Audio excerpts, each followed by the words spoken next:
I was at home and I get this call from Ring. We just received a fire alarm. All okay? My fire alarm in our cottage was going off. And then it hit me. My parents are at the cottage. The fire had started in the chimney and spread to the roof. Ring Alarm Professional Monitoring dispatched the fire department before we even could dial 911. My name is Kevin, and Ring Alarm helped save our family cottage. Protect your home today with Ring Alarm. Go to ring.com/Odyssey. That's ring.com/Odyssey. I need a change. You've been cold to me too many times. You're wasting money. You're a leaker.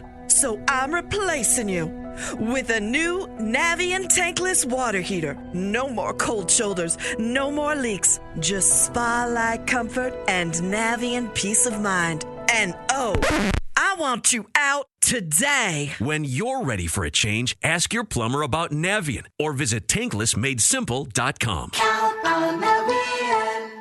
What's up? It's your boy, The Ted Smith. Thanks for listening to the Men's Room Daily Podcast. Want more? Check out the greatest podcast in all the land, The Podcast. Be sure to subscribe and listen to a brand new episode every Tuesday night. The debauchery rolls on. You're listening to the Men's Room with Miles and Thrill. 99.9 KISW. 18-year-old man in Thailand is going to think long and hard the next time he needs to sit on the can after a 4-foot-long snake jumped onto his penis.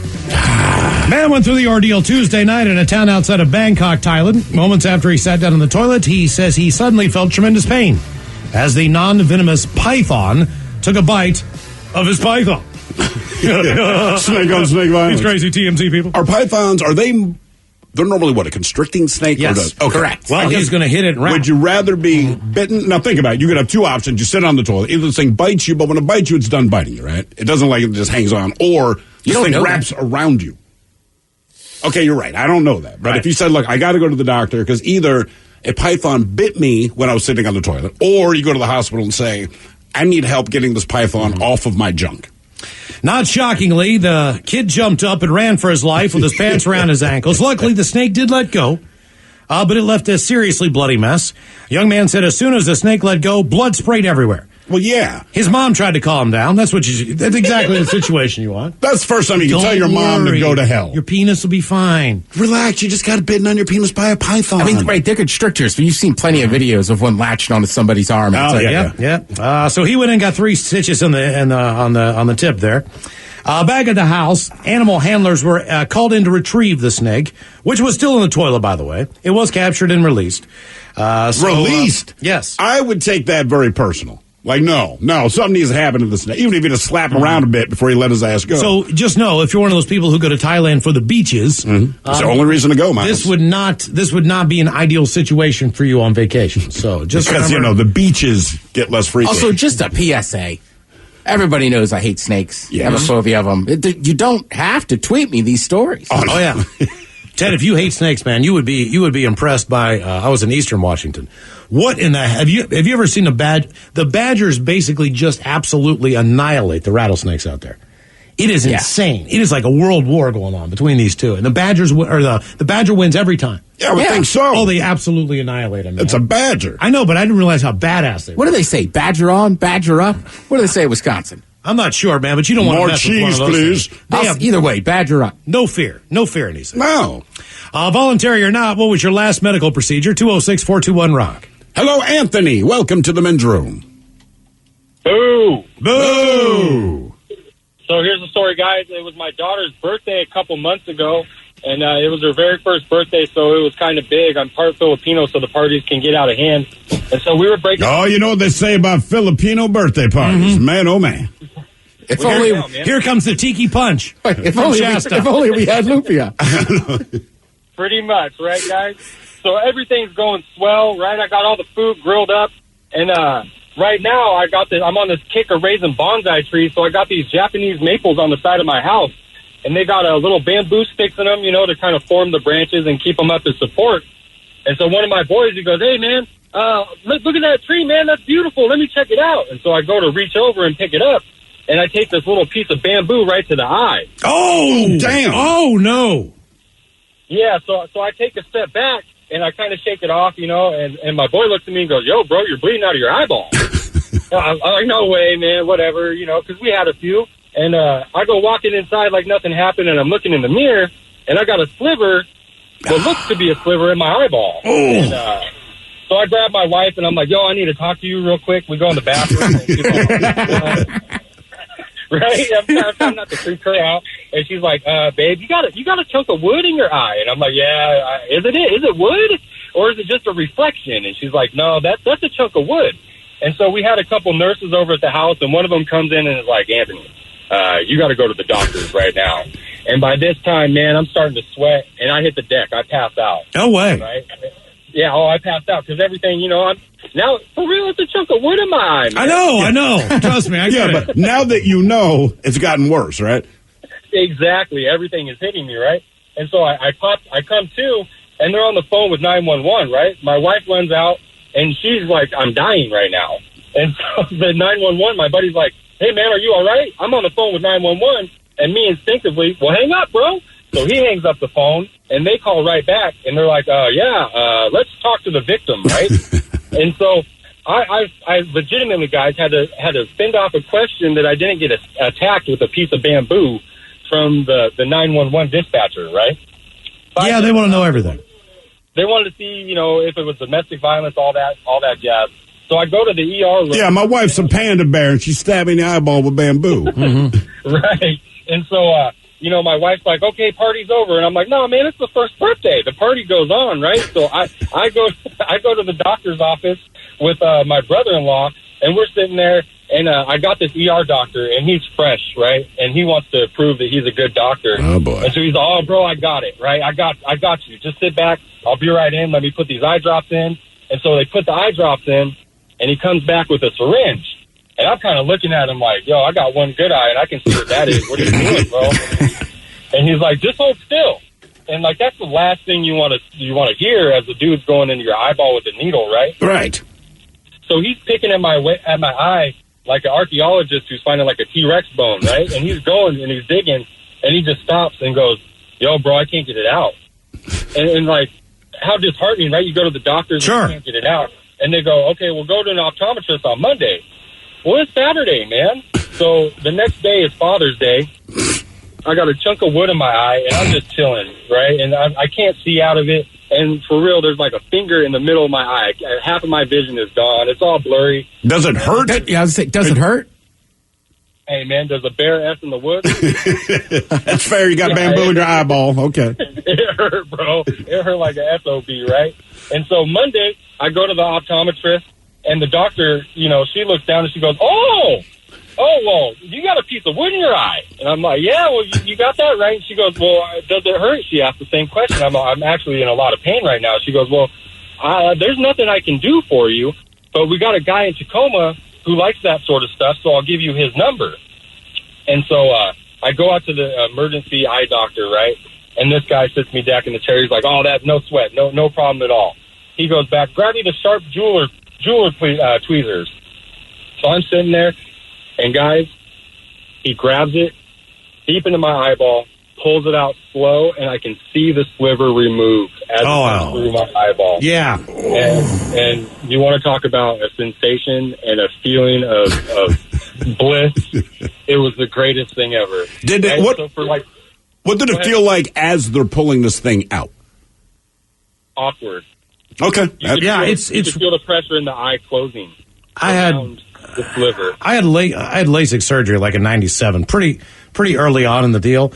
And you watch the laser cut across the top of your eye, right? Right. So you see it cutting across the top of your eye. You're like, this is bizarre. Because you got this, it looks like a red line going across, right?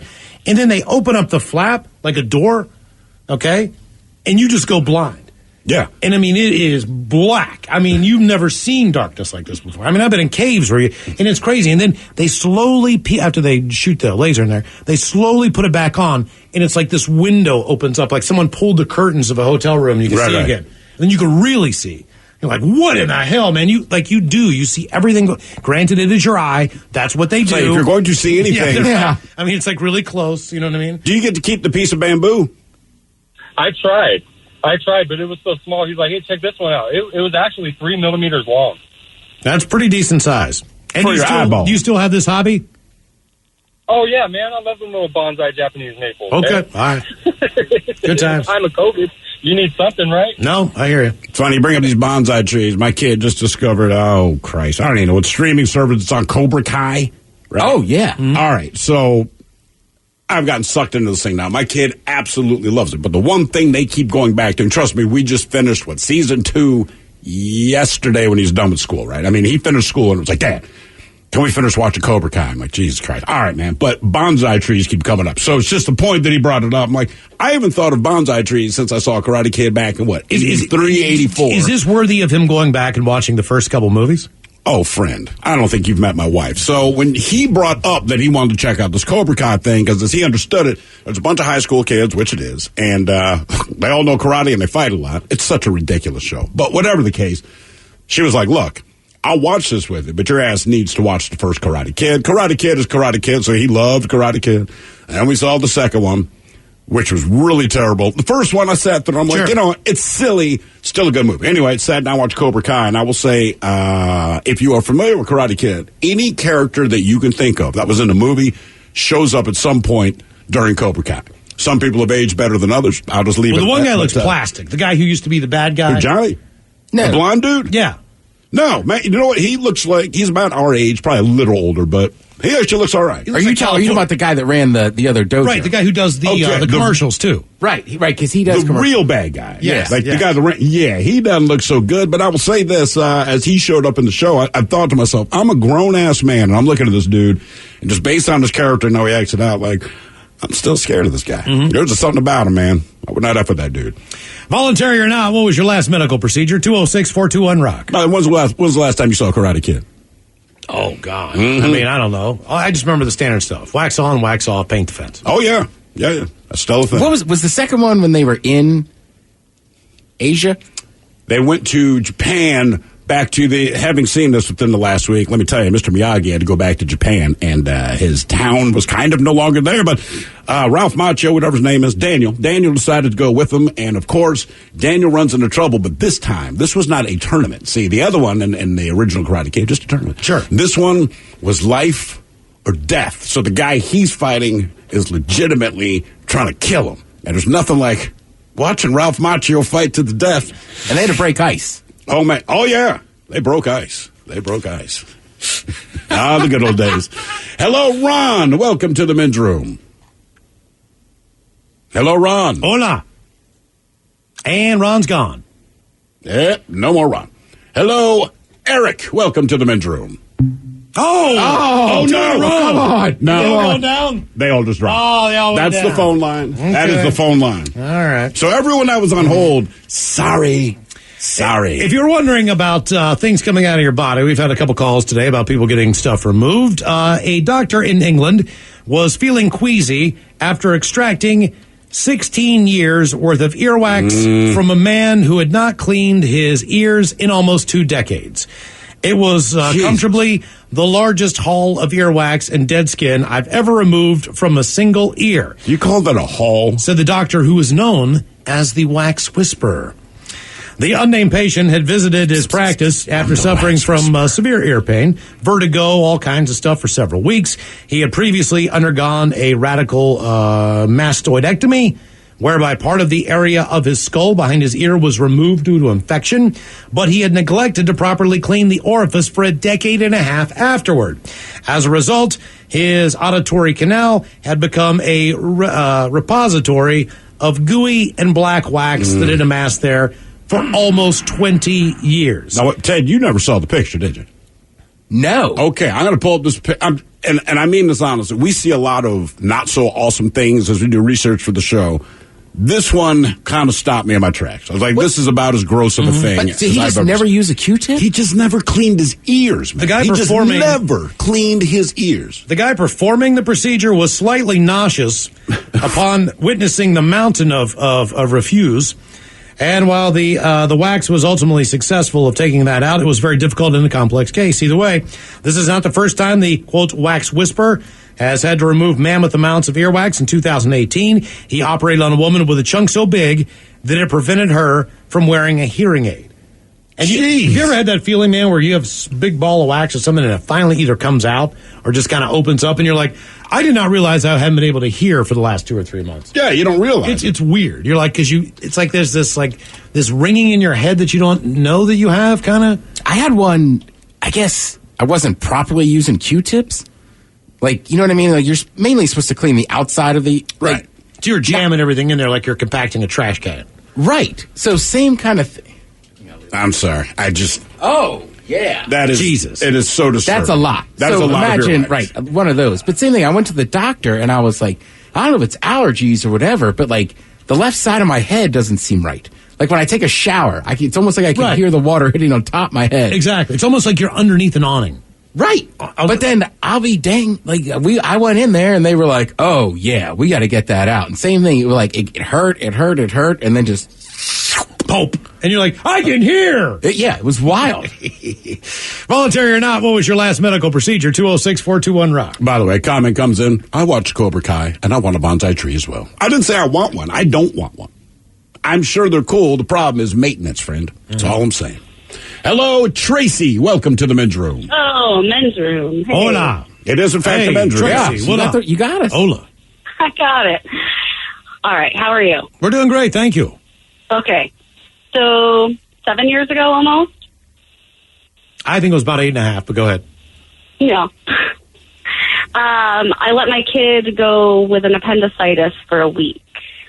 Yep. Did you know it was appendicitis? No, absolutely not. Of course. Because it did not present like an appendicitis that I had ever heard of. What were your kids' symptoms? So we went out to eat. She got sick the next day, like threw up, had a fever. So like flu. And then only a fever, but then painful when going to the bathroom.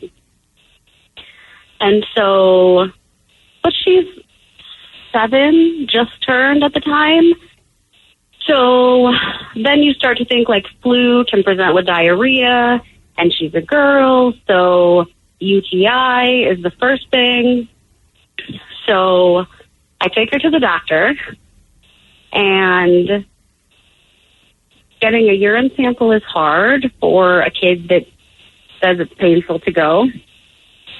So she tells me that she's got the start of a UTI.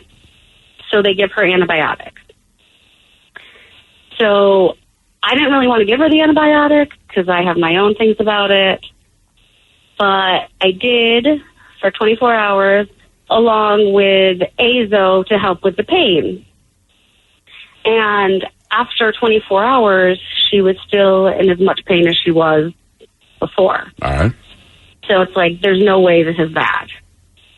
So I take her down to the ER, and they do a CAT scan, and she has a mass the size of my fist between her rectum and her bladder, where her appendix had, like, turned, exploded, and made its own little self-contained, happy, infectious sac.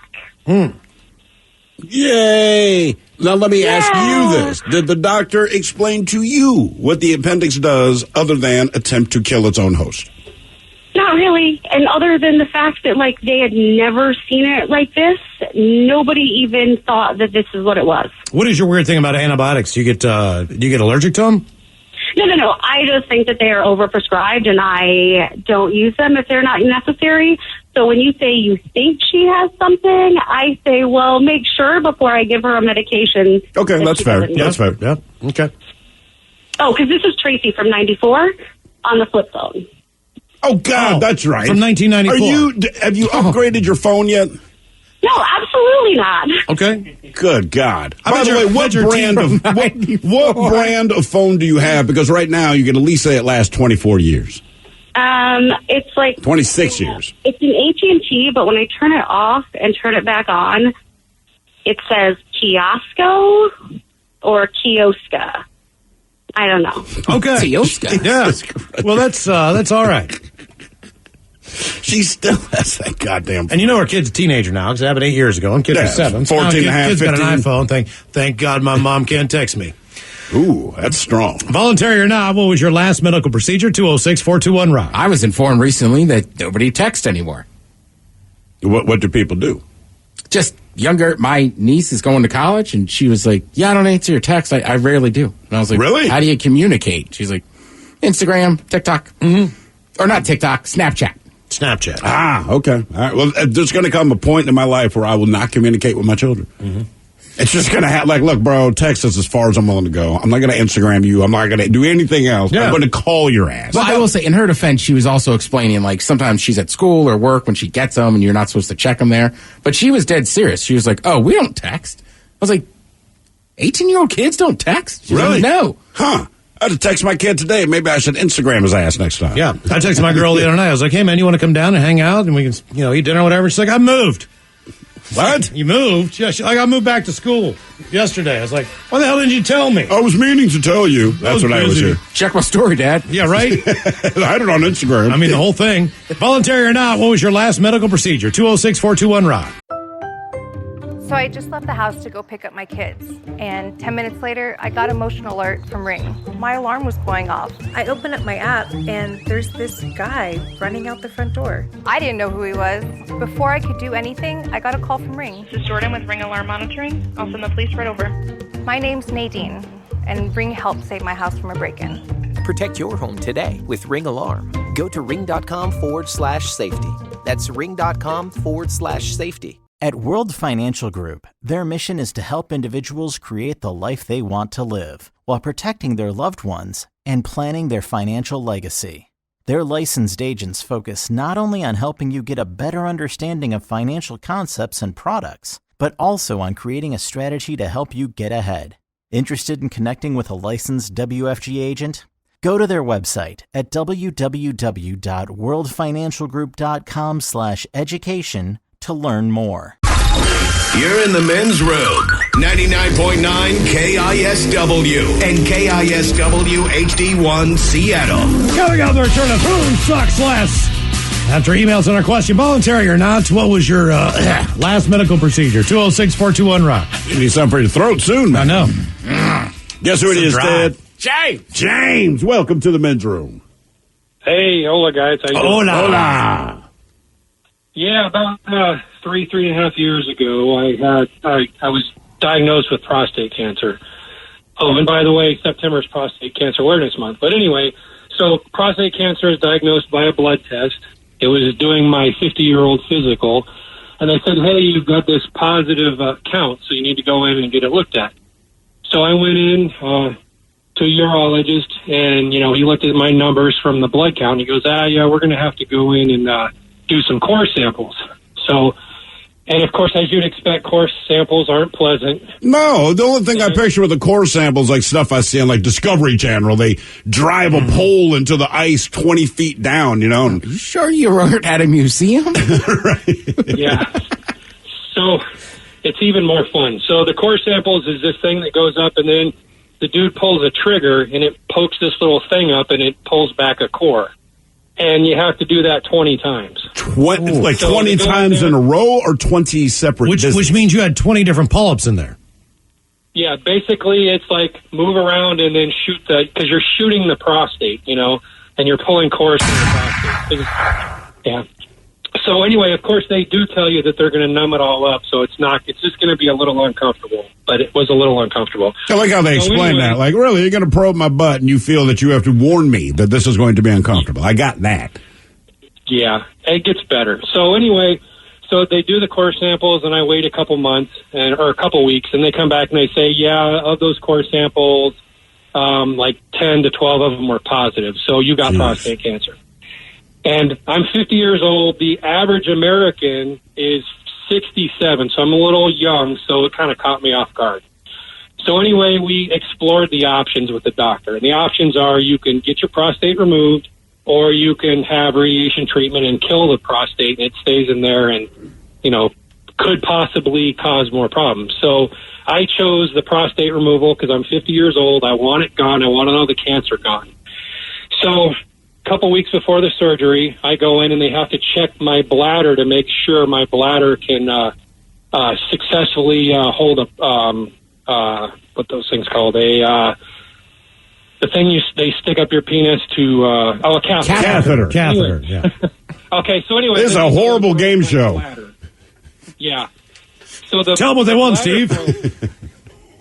The bladder probe was a surprise because it looked way bigger than anything I would imagine would be able to be stuck up there. But he lubed it, and he also, took a Q-tip and stuck it up there and with some numbing agents. That's how I clean mine. It's probably, Anyway, it really didn't numb it that well, but it got up there. I could not believe it fit up there. And then they went and took pictures of the inside of my bladder, said, okay, you're all good.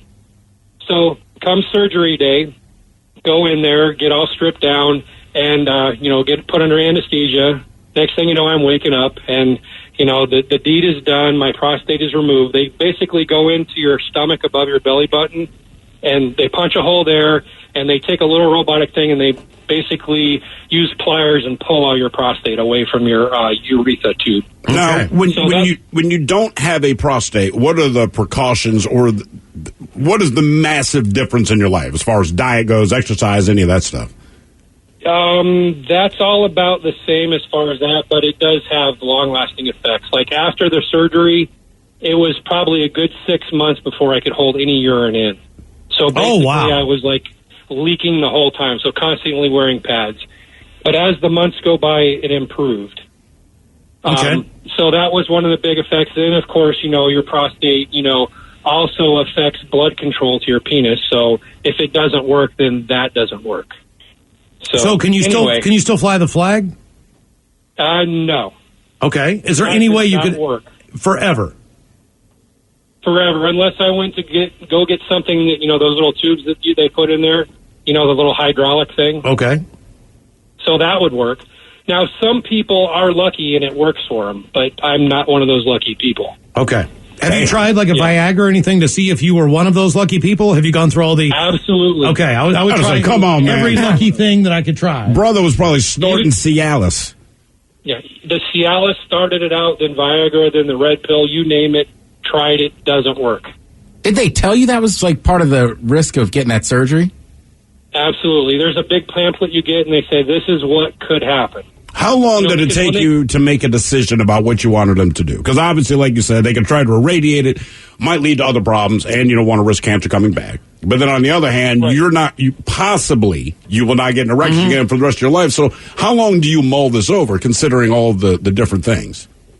Well, the one thing I was thinking of the whole time is I've got cancer in my body, and usually, the prostate cancer spreads out, so it goes through your lymph nodes and it hits other parts. Okay. So I started doing a lot of research and finding out a lot of bad things, like, this stuff could go into your bones, and, it's a bad deal. So I wanted that out as soon as I possibly could. I wanted it completely removed, so that's all I was thinking at the time. Okay, all right. That's fair. Now let me ask you a question.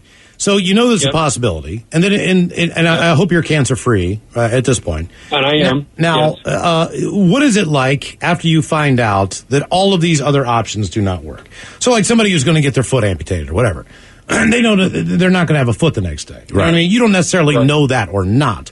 But like if that happened to me, I feel like I would have to go into a room and cry for 2 days. Sure. Yeah. Yeah, well, the fear of the cancer spreading overwhelms everything. I can believe that. Okay, I could be dead or I could have a boner. So, when you say it like that. My buddy, I don't know that he could fly the flag, but this was when we were in Baltimore. He had the same thing, but at Johns Hopkins, they had these little seeds, and these little seeds they were put in were radioactive seeds. Yeah. And they surround the area. And then he would urinate these out every once in a while. And he was like, they're still you can see them. When they come out. So that's what they did for him. I mean, that's the craziest thing I've ever heard in my life. Yeah, my brother did that. And so that has its own side effects, too. So you're putting that radioactive stuff in your body, which could cause other problems, but it kills your prostate. So your prostate is dead and still in your body, so you're going to have a hard time doing some functions anyway, like peeing. So my brother gets up to the toilet and starts the counter. So 30 minutes later, he's, able to pee. Jeez. So there's side effects for everything, But again, my thinking, get the cancer out and, extend my life. I agree. Are you married, James? Yes, I'm married. I've been married for 32 years. I have a great wife. I was going to say you have a very supportive wife, I'm sure. Oh, she's probably so happy. Thank God. It's over. It's over. He's never going to hit on me again. Thank you. She probably fudged the information in the pamphlet. Hey, man, I'm glad you're still around, bro. Yeah, that is terrifying. That's crazy. That's probably the worst I've heard today. Voluntary or not, what was your last medical procedure? 206-421-ROCK. Yeah, I think I dropped the erection.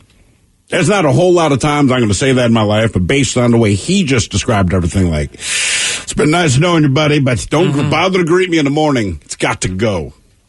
Yeah, I mean, that just sounds like a bad deal. Yeah. I mean, because then the brother got the other thing, but he's got to wear a diaper all the time. Well, or wait 30 minutes to use the bathroom. So now, all right, one of two options. So James said that for about the first 6 months after the surgery, he's just leaking all the time. You want to leak all the time, wear pads, or do you want to set like a 30-minute timer from the time you show up in the bathroom to be able to do what you got to do? I just want to know that I can masturbate one more time before I had to go in there. Oh, you know he You know what I mean? And I'll probably film it just so I can see what it looked like one last time. Those were the days. Send it to all my family. Like, look, one last flag that I flew. Merry Christmas. Yes, exactly. Yeah, I'm booking a flight to Reno. Yeah, I'm going all out. Yeah, you're right. Yeah, I mean, you gonna watch porn? No, you're right, man. Yeah, go out with a real bang. I'm going to go to the beaches of Asia.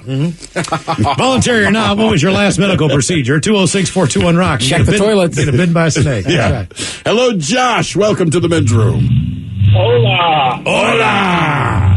How's it going, guys? Doing great. Good deal.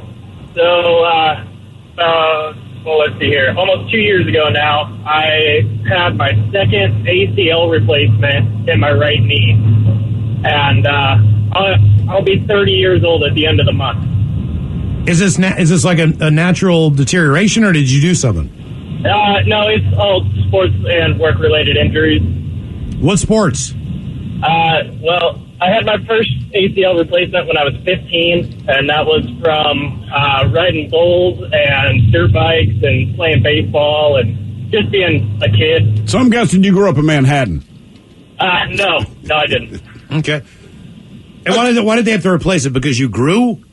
No, because I literally severed my ACL in half, and then nothing ever got done with it, and it pretty much just withered away, and so they had to give me a fake one. Well, not a fake one, but one from a cadaver.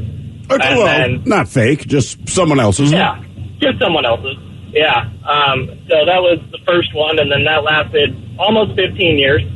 And then almost 2 years ago, I had it done again, work-related, just at work, and blew my knee out. So, could you crawl on your knees and go someplace? Now, yes. Okay. But not. I don't know. That's only within not that that's the ideal mode of transportation, but if you had to, could you get on your knees? If you have to. When is the last time you rode a bull? Oh, it was probably 10 or 12 years ago. And how long did you manage to hang on? Oh, I had no problem. I rode bulls for a long time, all through like middle school and high school. So, how many concussions? Thankfully, none. That's lucky. Wow. Yeah, only some broken ribs, punctured lung. Yeah, I think that's the number one sport for concussions. If you know, in that world, it seems reasonable. Yeah, that riding a giant ass angry bull might lead to that. Well, you know, like driving your car down the freeway at 80 miles an hour and taking the steering wheel and just throwing it out the window, because that's pretty much what you're doing on the back of a 2,500-pound animal. That's why people don't do that. Let me ask you this. What's the worst injury you saw, not to a bull rider, but to one of those clowns? Because to me, that's even a worse job than the guy on the bull. Oh, I mean, I've seen those guys get flung 20 feet in the air. Like, that is not a job that I would ever want. Yeah, I was going to say, what do you have to do wrong to get that job? I feel like it's like work release. Like, look, you can stay in prison or you can... Those guys love it. Yeah. Those guys think that it's the greatest thing ever.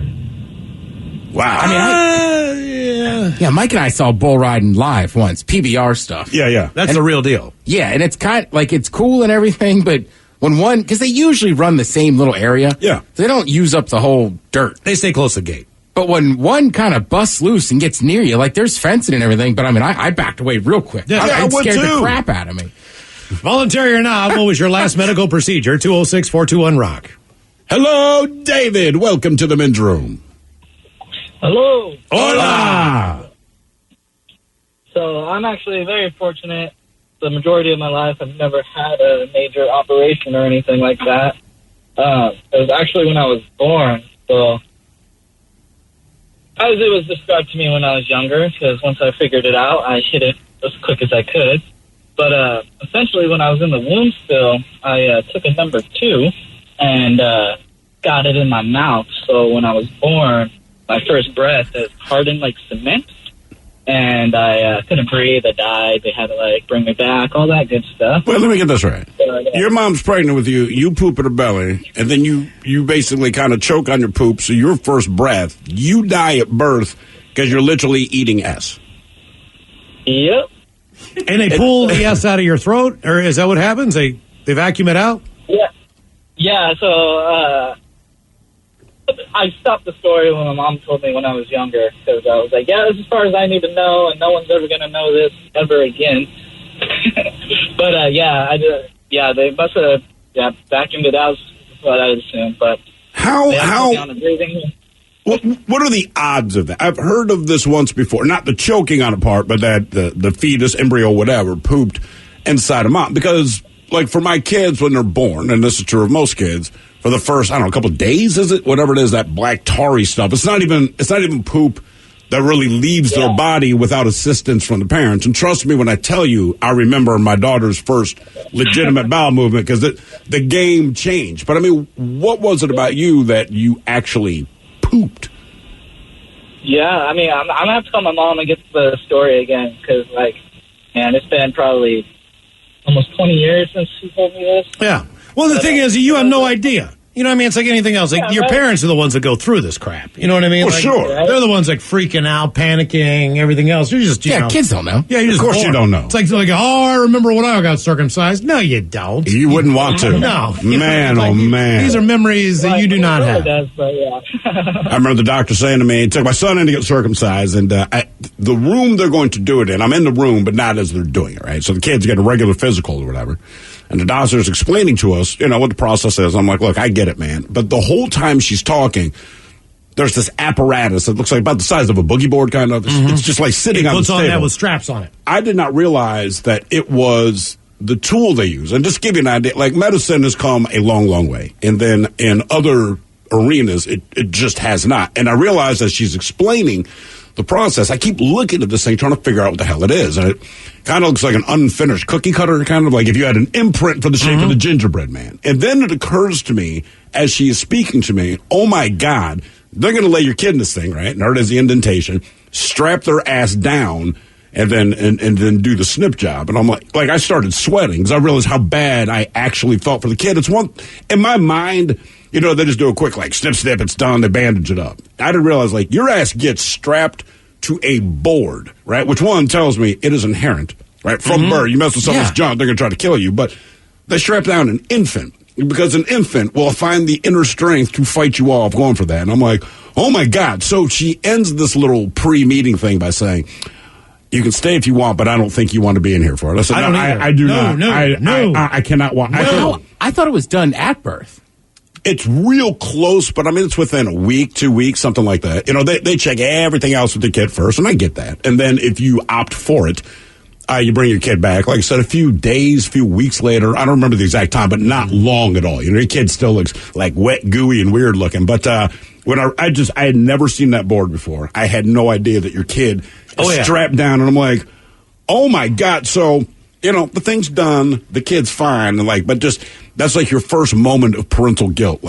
Jesus Christ, I am sorry, man. Because that means you're going to be in extreme pain. And again, you're an infant. You are as weak as you will ever be in your life. But I'm guessing your reaction to this is the same as it ever will be. As a grown-ass NFL football player, I'm going to try to kill you. Right, because they're going to struggle. Oh, yeah. Yeah. Voluntary or not, what was your last medical procedure? 206-421-ROCK. Hello, Nolan. Welcome to the men's room. Yeah, hello? Hola. Hola, gentlemen. Sorry I had you on speaker. No problem. We got you. How's it going, fellas? Doing great. So, wanted to give you a tiny little backstory on why my elbow did this. About 4 years ago, it was my girlfriend's birthday, and the drunken monkey that I am got way too faded, and apparently one of my friends told me that the cops were called on me. Whether this is true, I don't know. So I'm in the back area with the smoking and whatnot, got my drink, finished that real quick, and then try to do a one-handed jump over the, fence, Old West style, catch both of my feet and land directly on my right elbow. And for some reason, anytime I take a tumble, that's the one that takes the brunt of it. So, fast forward 4 years, my youngest son has started to work out on our deck outside. He's like, Dad, I need some, you basically put weight different ways and it makes your muscles bigger, whatnot. And I'm like, oh yeah, I got a great idea for you. So I go out and grab a half a cinder block from our backyard area and didn't realize that the ground outside was wet and we have hardwood floors. So I come in, my first step, boom, right on my elbow. And right at that time, everything's fine. I'm like, yeah, it's cool. Don't worry about it. Wake up the next morning, and I have a golf ball-sized, basically swollen area right on my elbow. And it wasn't even a thought in my head where I'm going to Walmart getting an X-Acto blade. And so I took my oldest son. We went there, got the appropriate measures, basically took a torch to it, put some alcohol in it, went to the bathroom into the tub, lacerated probably, maybe a centimeter long hole in it. And I don't think I quite cut all the layers, because as I was squeezing on it, I'm like, there's nothing coming out. Maybe I made some bad decisions here. And then, boom, it popped. And so blood goes squirting everywhere, and 4 of the biggest clots I've ever seen comes squirting out of my elbow, and they were decently darker color than the blood that was there. So the blood was good, no pus, but the clots, they stuck there to the tub. They didn't actually wash down into the drain, so I grabbed some toilet paper and picked them up, and they were all... I've never really felt anything like it other than being at the ocean and picking something out of the ocean. Did your elbow heal okay? It did, actually. I poured alcohol on it, did a butterfly bandage, and it's been fine ever since. Don't try that at home, kids. Can't believe Walmart doesn't advertise that. We got double blades and alcohol. You are listening to The Men's Room. I was at home and I get this call from Ring. We just received a fire alarm. All okay? My fire alarm in our cottage was going off. And then it hit me. My parents are at the cottage. The fire had started in the chimney and spread to the roof. Ring Alarm Professional Monitoring dispatched the fire department before we even could dial 911. My name is Kevin, and Ring Alarm helped save our family cottage. Protect your home today with Ring Alarm. Go to ring.com/Odyssey. That's ring.com/Odyssey.